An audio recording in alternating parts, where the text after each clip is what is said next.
इस साल जो सरकार ने नई शराब नीति बनाई, उसके तहत शराब के ठेकों की नीलामी की गई, जिससे प्रदेश सरकार को पिछले साल के मुकाबले में 550 करोड़ रुपए का फायदा हुआ।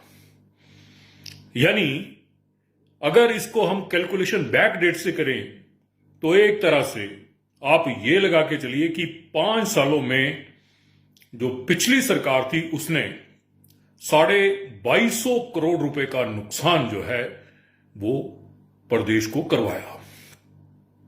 जाने माने पुलिस ऑफिसर केसी सडयाल साहब का कहना है कि अगर ये बात सही है, यानी जो पिछली सरकार ने नुकसान पहुंचाया है और इस शराब नीति की वजह से फायदा सरकार को पहुंचा है, तो फिर पिछली सरकार के जो कर्ता धर्ता हैं उनके ऊपर एफआईआर दर्ज होनी चाहिए प्रिवेंशन ऑफ करप्शन एक्ट के तहत, और स्टेट विजिलेंस जो है इस मामले का संज्ञान ले, क्योंकि एक तरह से सरकारी खजाने को लगभग 250 करोड़ रुपए का नुकसान 5 सालों में पिछली सरकार ने करवाया।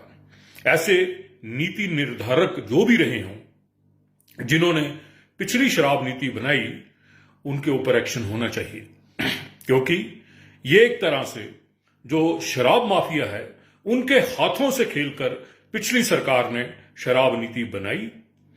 अब देखिए 250 करोड़ रुपया सरकार को जो नुकसान हुआ है, इसे प्रदेश के कई जगहों पर फायदा लिया जा सकता था। इससे कई सड़कें बन सकती थी, कई स्कूल बन सकते थे, कॉलेजेस बन सकते थे, डिस्पेंसरियां बन सकती थी, हॉस्पिटल बन सकते थे, जिसका नुकसान पिछली सरकार ने खुद को करवाया और शराब माफियाओं को फायदा पहुंचाया।